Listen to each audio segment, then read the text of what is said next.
When a potter shapes clay, he does not fear pressing too hard. He knows the vessel must take a new form. In life, when God wishes to use a woman for something greater, He often allows her to be broken first. This is not punishment, it is preparation. But most people only see the pain, not the shaping. Consider this. What if the wound you are trying to hide is the very doorway through which your purpose will enter? When you first step into the Shaolin temple, you may think you are there to learn something new. You may expect to be given advanced forms, complex techniques, and powerful secrets. But in truth, the first task is to unlearn, to let go of what you think you already know. A cup that is already full cannot hold fresh tea. If it is full of water that has been sitting for too long, the water will taste stale. In Shaolin, we call this emptying the vessel. This is why the first thing a new student experiences is not the learning of techniques, but the dismantling of habits. How you walk, how you breathe, how you hold your shoulders, even how you look at the ground or at the sky. We break down old movements because if we try to build new ones on top of them, they will collapse. It is the same with the mind. It is the same with the heart. When God wishes to use a woman for something greater, He often allows the vessel of her life to be emptied first. This emptying can feel like breaking. It can feel like loss. It can feel like the ending of something you thought would last forever. But this breaking is not destruction.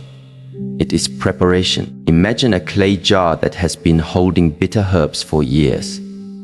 No matter how much fresh water you pour in, the taste will remain bitter until the jar is cleaned. Sometimes in life, cleaning is not enough. Sometimes the jar must be remade. When the vessel of your life is emptied, you may lose relationships. You may lose possessions. You may lose a version of yourself that you thought was permanent. And in that moment, it is tempting to think, this is the end. But endings in life are often the beginning of something more aligned with your true path. If you cling too tightly to what is leaving, you cannot receive what is coming. In Shaolin training, when we correct a student's stance, they often feel uncomfortable. The old stance felt natural because it had been practiced for years, even though it was weak. The new stance feels strange, but it is stronger. Life will often shift you into a new stance. It will feel awkward at first, but it will make you more balanced. Once a day, choose one thing in your life, a belief, a habit, a possession, and ask, does this still serve the woman I am becoming? If the answer is no, release it without fear. The release can be small. It can be giving away a book you no longer read. It can be deciding not to speak a thought that no longer reflects your heart. It can be walking away from a conversation that drains you. By practicing small emptying, you prepare for the larger emptyings life may bring. And when those moments come, you will not be shaken. You will already know how to let go. Consider this. If God were to place something greater into your life tomorrow, would there be space for it? Or is your vessel still too full of yesterday's water? When the storm comes, we do not always have control over the wind or the rain. The storm may be the loss of a relationship, the shattering of trust, or the collapse of a dream. In these moments, the instinct is often to run, to hide, to fight against what is happening. But in Shaolin practice, we do not run from storms. We sit through them. I remember one evening when heavy rain fell on the temple courtyard. The noise was loud, the wind cold. Some students wanted to retreat indoors, but one elder monk remained sitting in meditation. I asked him later why he stayed outside. He said, "The rain does not ask for my permission. I cannot stop the water, but I can watch how it clears the dust from the stones. This is what pain can do in our lives. If we let it, it can wash away what no longer belongs, even though the washing feels uncomfortable. The key is what happens after the storm, after the noise, after the tears. In that moment, there is often a deep stillness. But many people miss it because they rush to fix everything. They start making calls, making plans, filling the silence with noise. If you do not allow the stillness after pain, you cannot hear the quiet lessons it carries. Just as the earth after rain smells richer, your spirit after pain can be more receptive if you give it space. In Shaolin training, after intense movement, we always pause in stillness. We do not rush into the next action. This is not just rest, it is integration. The body and mind are absorbing what they have just experienced. Life is the same. When pain passes, stillness is necessary to integrate what happened. Without stillness, you carry the chaos forward into your next chapter. Stillness does not mean doing nothing forever. It means doing nothing long enough to see clearly. After any painful experience, whether small or large, take one moment to pause before you react. This moment can be one deep breath, or one full minute of silence before you speak, or one evening alone without making decisions. During that time, simply notice, how is my body feeling? Where is my mind running? What emotion is strongest right now? By pausing, you give the storm inside you a chance to settle. Only then will you see the path ahead with clarity. Ask yourself, when the last storm in your life passed, did you allow yourself to sit in stillness? Or did you rush into the next thing, carrying the storm clouds with you? When metal is taken from the earth, it is rough and unshaped. It holds potential, but it is not yet useful. It must go through fire. It must be struck again and again. It must be shaped with patience and discipline. In Shaolin, we often compare this process to the way life shapes a person. When you go through hardship, you may feel the heat of challenge and the pressure of circumstances. It is natural to want to avoid this heat. It is natural to wish the strikes would stop. But the truth is this: without the fire, the metal remains soft. Without the hammer, it never takes form. The world often teaches us to see pain as an enemy, but in disciplined training, pain is a teacher. It shows us where we are weak. It reveals what we still need to strengthen. Think of the times you have been emotionally tested. Perhaps someone's words pierced you. Perhaps betrayal shattered your trust. Perhaps loss left you standing in a silence you did not choose. These moments feel like fire, and in the moment, you may think the fire will destroy you. But metal that passes through fire is not destroyed. It is refined. Its impurities are burned away. It becomes stronger, not weaker. In Shaolin practice, when a student struggles through a difficult form, they sometimes say, "It hurts." The master will nod and say, "Good," because in that hurt, there is growth. The body is learning endurance. The mind is learning patience. Life will give you such forms to practice. Not with punches and kicks, but with disappointments, with challenges, with moments that test your spirit. These moments are not signs that you are weak. They are opportunities to become unbreakable. The fire of life will not feel gentle. It is not meant to. If it were gentle, it would not change you. When you are in the fire, your mind will often tell you to escape. It will say, "This is too much. I cannot bear it." But here is the discipline: to stay long enough in the lesson that you receive its gift. It is important to understand. Staying in the fire does not mean tolerating harm from others without boundaries. It means allowing life's natural challenges to work on you without running from them prematurely. A blade removed from the forge too soon will remain fragile. A spirit that avoids every discomfort will remain untested.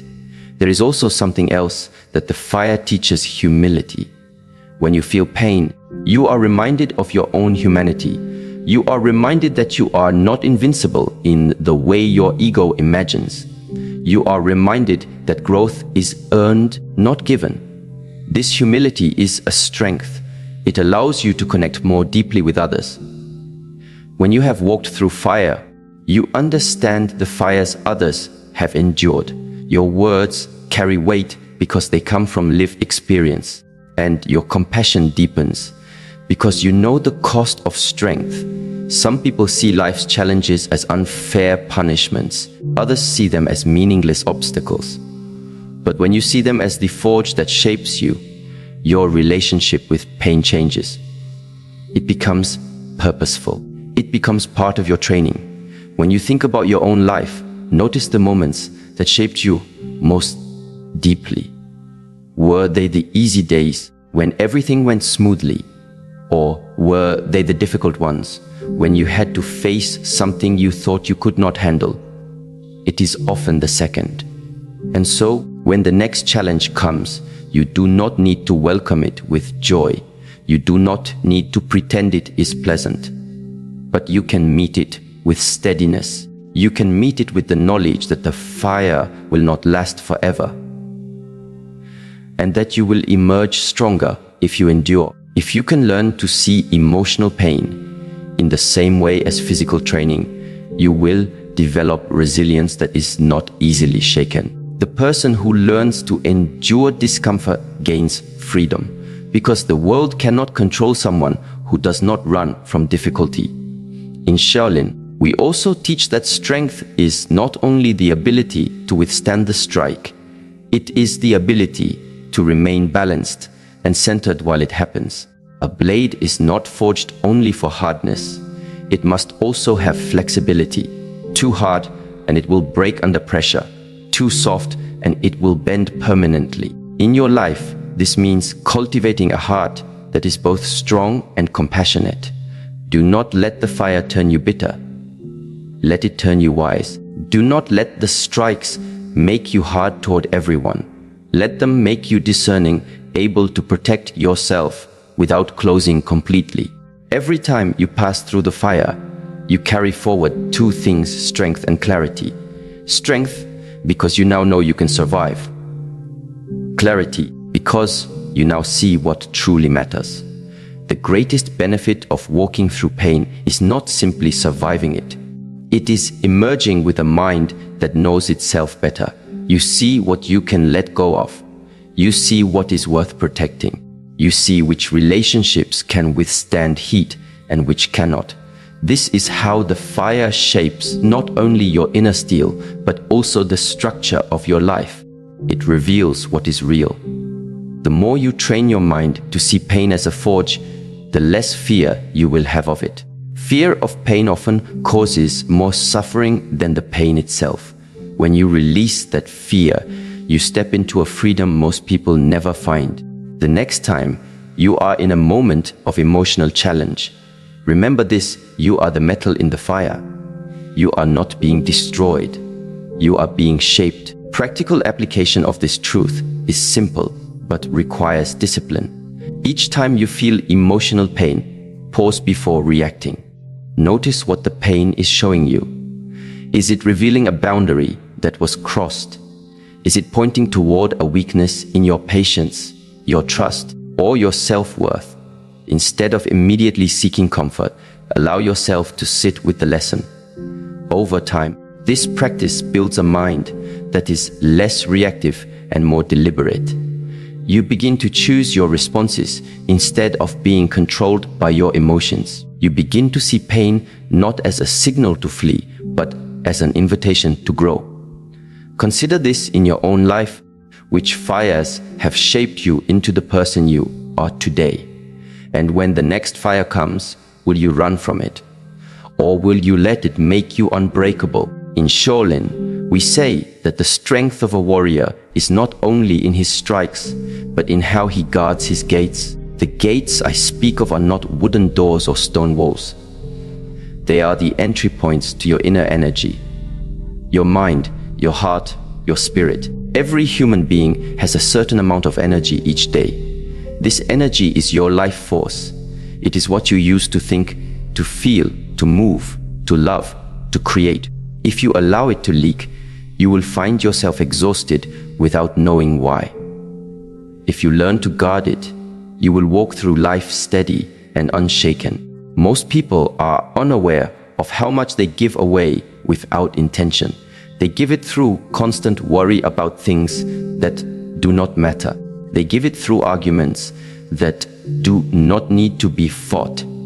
They give it through trying to fix people who do not wish to change. And they give it through the endless noise of distraction. In martial arts, if your stance is weak, your energy drains without you noticing. You may think you are standing firmly, but small imbalances allow your strength to slip away. Life works in the same way. If you do not notice where your attention and emotions flow, you will not notice where your energy disappears. To guard the gates of energy is not selfishness, it is wisdom. Because when your energy is steady, you can give with clarity and kindness. But when your energy is scattered, your giving becomes heavy, resentful, or hollow. In Shaolin training, we practice rooting. This means standing in such a way that no one can push you over, even with force. It requires awareness of your whole body, from the way your feet touch the ground to the way your breath moves through your chest.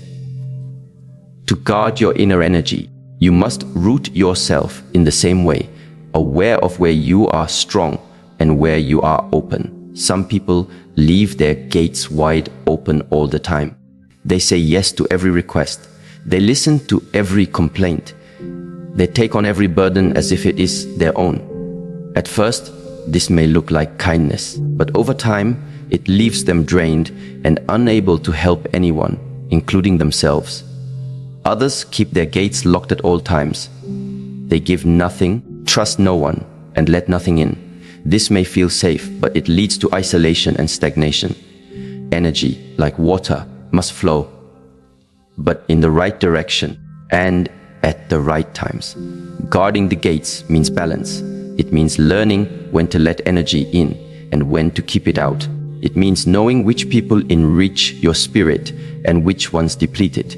It means choosing the conversations you engage in and the ones you release. It means protecting your mornings from noise so you can begin the day with clarity. In Qigong, we learn that the body has energy centers. If one is constantly leaking, the whole system suffers. In your emotional life, this leakage often comes from overthinking the past or fearing the future. When your mind is not present, your energy is not present. It is scattered across time in places you cannot reach. This is why mindfulness is a form of guarding the gates. When you are here, fully in this moment, your energy stays with you. You are not giving it to yesterday's regrets or tomorrow's uncertainties. You are not losing it to every passing distraction. You are keeping it close where it can be used wisely. Some leaks are more subtle. You may lose energy by holding on to resentment, even if you never speak of it. You may lose it by silently comparing yourself to others. You may lose it by replaying a conversation in your mind, wondering if you should have said something different. These small leaks add up until you find yourself tired before the day has truly begun.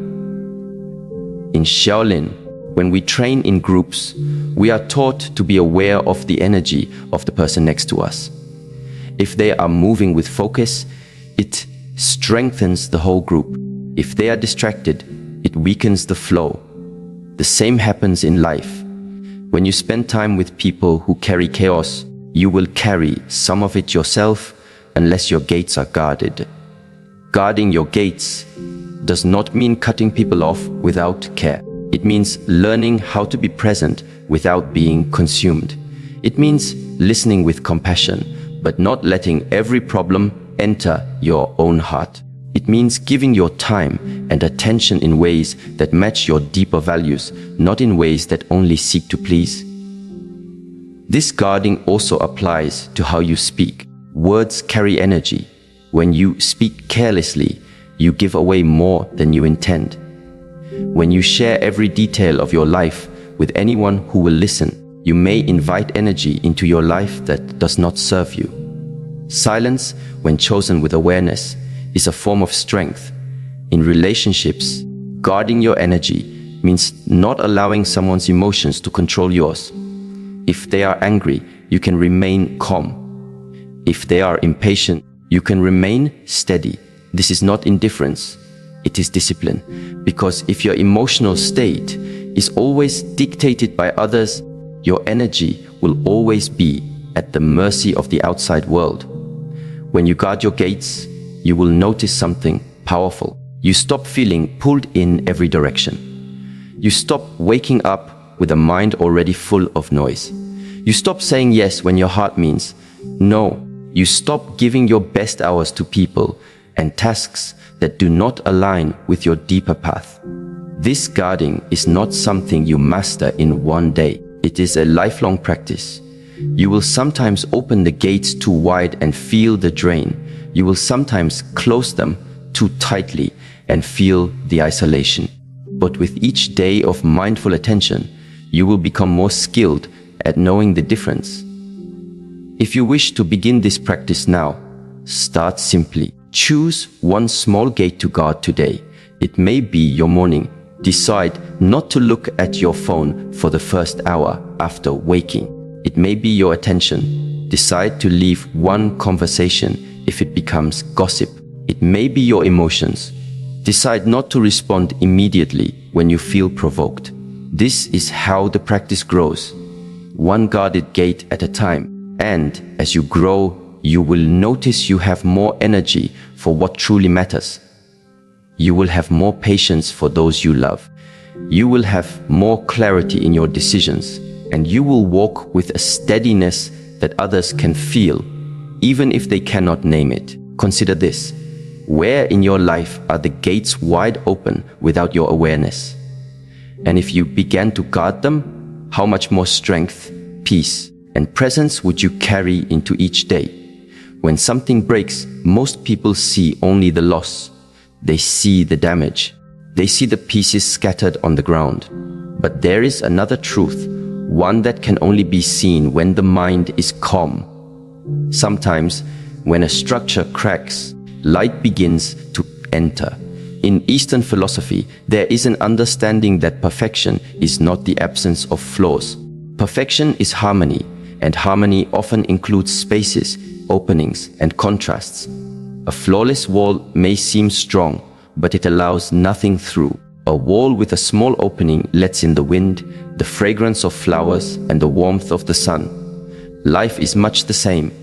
When we are unbroken, we often live inside the walls we have built around ourselves.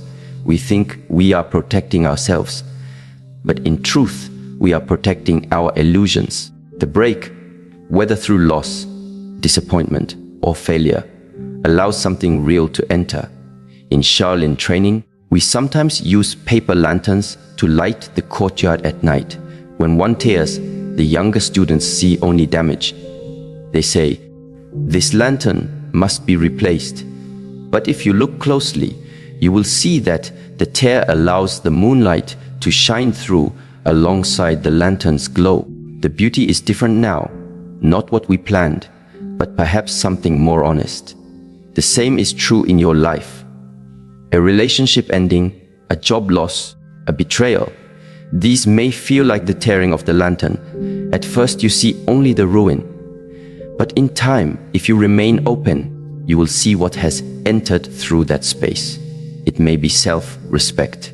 It may be clarity. It may be the simple truth about who and what matters most.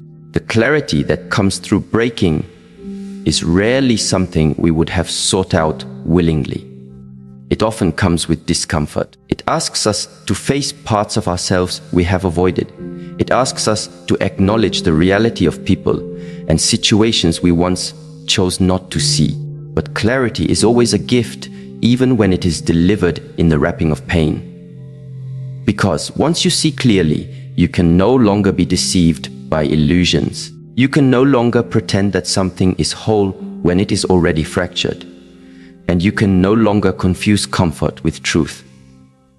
In martial arts, the first time you are thrown to the ground in training, you realize how vulnerable you are. Before that moment, You may have believed you were too skilled to be taken down. The fall removes that illusion. It replaces it with real awareness, the understanding of your limits, and the knowledge of what must be strengthened. In life, when something throws you down, the fall itself is not the true gift. The gift is in what you see from the ground that you could not see while standing. From that angle, you may notice weaknesses in your stance. You may notice patterns in your relationships. You may notice that you have been carrying burdens that are not yours to carry. The break clears away the fog. It leaves you face to face with what is real. And what is real is always the starting point for transformation. When light enters through the cracks, it illuminates both beauty and dust. You may see possibilities you never imagined. You may also see truths you wish were not there. This is part of clarity. It is not selective. It shows you the whole picture. Some people resist this light. They patch the crack quickly, hoping to return to the darkness they knew. They fear what the light might reveal, but in doing so, they also close themselves to the possibility of growth. Others learn to live with the crack, not in a way that glorifies pain, but in a way that honors the lessons it brought. They do not hide the break. They do not pretend the lantern is untouched. Instead, they tend to it. They keep it clean, and they let the light shine through. If you wish to live with clarity, you must be willing to let the cracks remain open long enough for the light to teach you. This requires patience, it requires trust, and it requires the courage to stand in truth without rushing to fix what feels uncomfortable. The mind often wants to understand everything immediately, but clarity is not always instant. Sometimes it arrives slowly, in fragments. A realization here, a subtle change in perspective there, until one day you look back and see the entire picture illuminated. This is why stillness is important after breaking. If you fill the space immediately with noise, you will miss the light as it enters. If you rush to cover the wound, you will miss the wisdom it is trying to give you.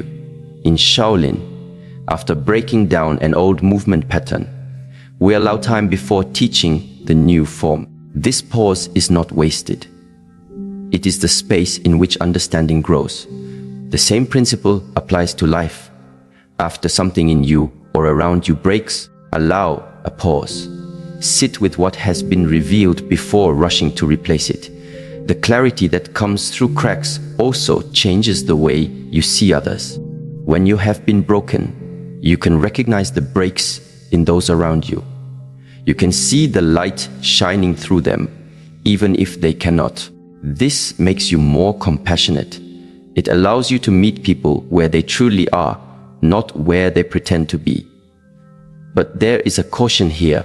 Clarity is a tool, not a weapon. Just because you can see someone's cracks does not mean you must point them out. Sometimes, the kindest thing you can do is simply hold space for them, allowing their own light to emerge in its time. When you begin to honor the cracks in your own life, you will find they no longer feel like shameful scars. They become reminders of where you were refined. They become openings through which truth and beauty can flow freely. The world will often tell you to strive for the appearance of perfection, but perfection without truth is fragile. One small break and it falls apart. A life lived in clarity, even if marked by cracks, is stronger because it is real. This understanding will also change your relationship with future challenges. When the next break comes, you will remember, this is not the end. This is another opening. This is another chance for the light to enter. To live this way is to walk through life unafraid of imperfection. It is to see breaking not as a loss, but as a shift. It is to welcome truth, even when it disrupts comfort. Practical application of this is simple, though not always easy. Choose one area of your life where you feel something has broken. It may be a relationship, a dream, or an image of yourself. Instead of trying to repair it immediately, ask, what has this break revealed?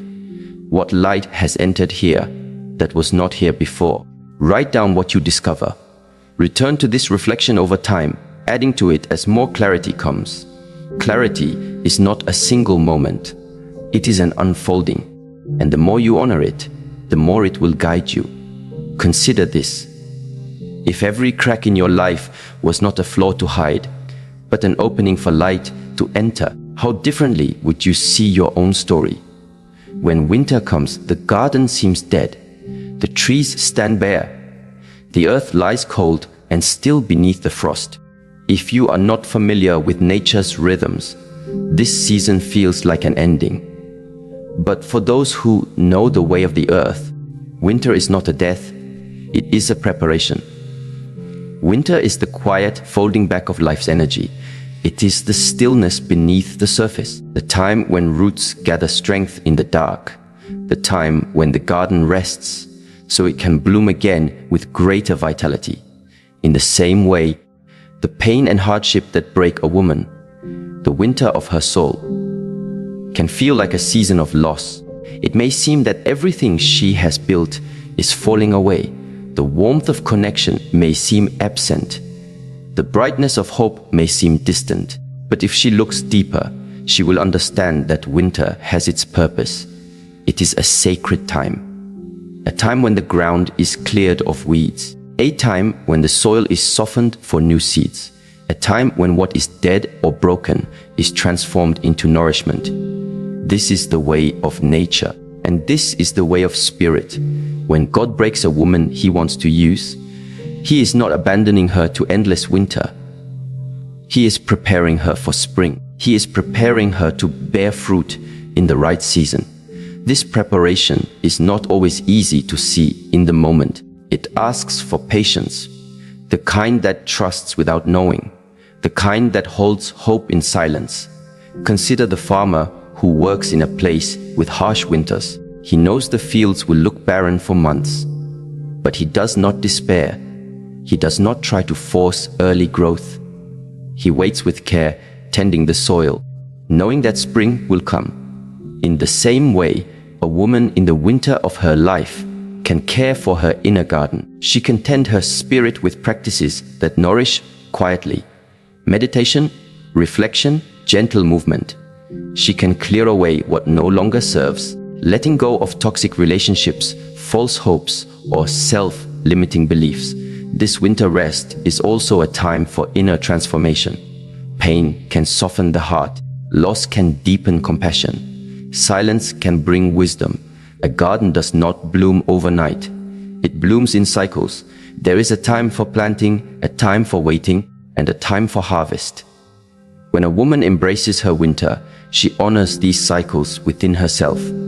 She does not rush healing. She does not judge the season as too long or too hard. She accepts it as part of her sacred path. The energy of winter flows inward. It builds reserves for the challenges ahead. It teaches resilience. It teaches faith. From the quiet of winter, new life will emerge. Small shoots will break through the softened earth. Slowly, the garden will awaken. The same happens in the heart. From the winter of hardship, new strengths emerge. New clarity emerges. New purpose emerges.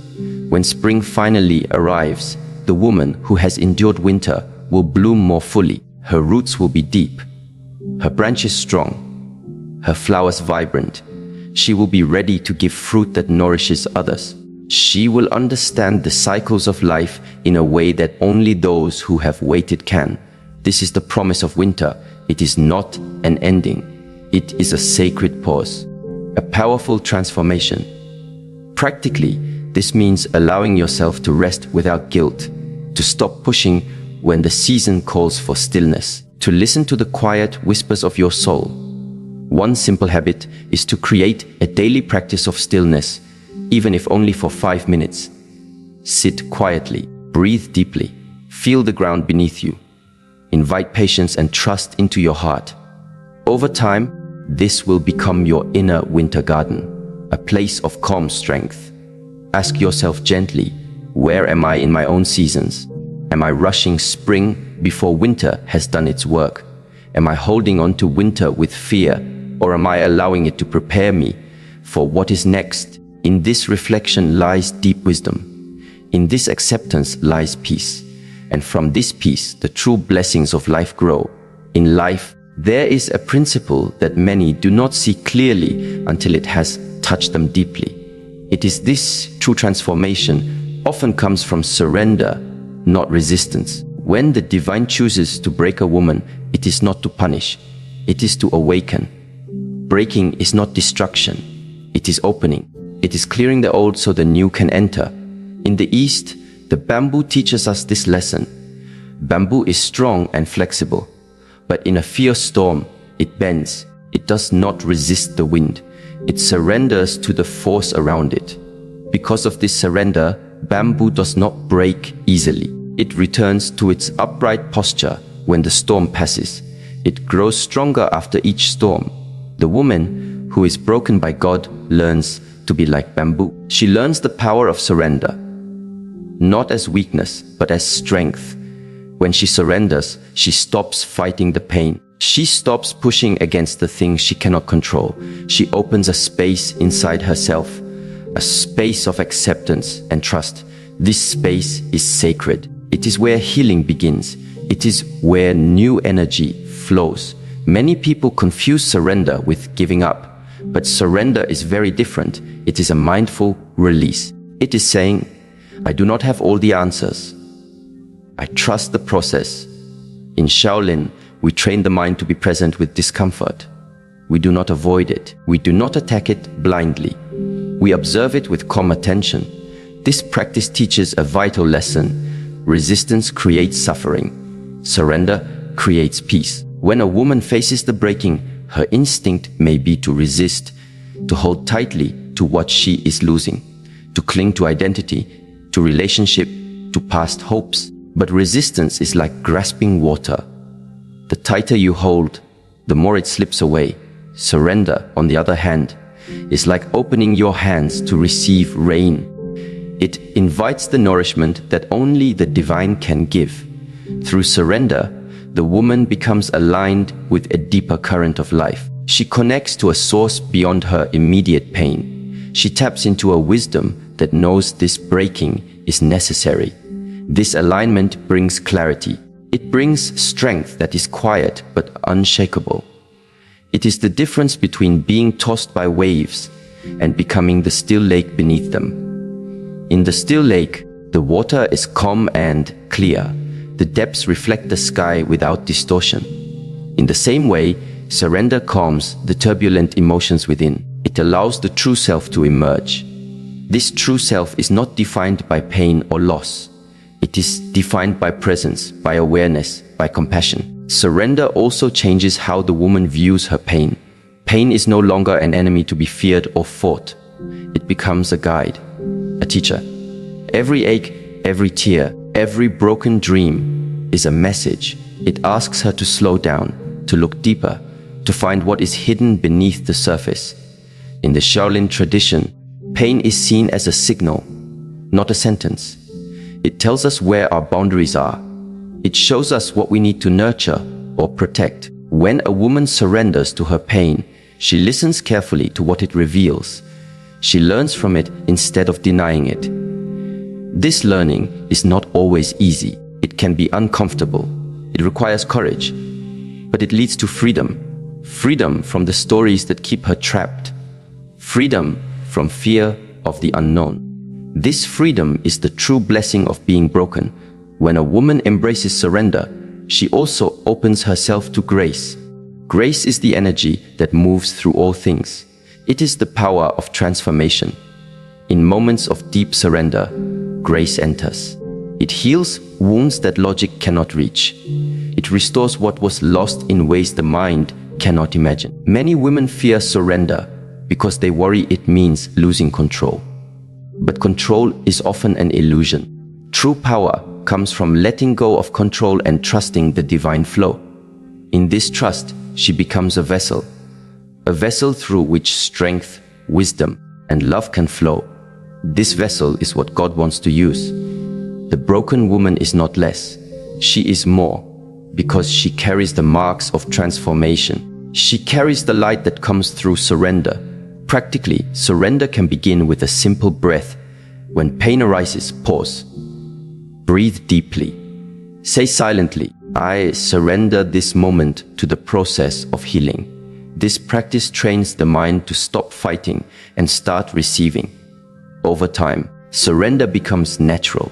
It becomes a steady companion on the path. Ask yourself gently, where am I resisting what is? What would it feel like to surrender? Not out of defeat, but out of trust. In this question lies a door to peace, a door to transformation. In the journey through pain and brokenness, there is a deeper truth waiting to be discovered. What feels like destruction is often the beginning of transformation. The breaking is not the end, but a sacred opening, a clearing of space for new strength, clarity, and purpose to emerge. When you learn to see pain not as an enemy, but as a guide, you step into a greater awareness. You understand that surrender is not weakness, but profound courage. It is in surrender that healing flows and light enters the cracks of your soul. Life's most difficult seasons are also its most fertile. They invite patience, reflection, and the quiet tending of your inner garden. Through this process, you cultivate resilience and wisdom that no comfort could ever teach. The breaking prepares you to be used for a higher purpose, to bear fruit that nourishes yourself and others. This transformation unfolds not in haste, but in calm, deliberate acceptance of the cycles of life. May you find peace in the winter, hope in the silence, and strength in the waiting. And when the season changes, may you bloom with a fullness born from the deepest trials, carrying the light of your journey as a beacon for others.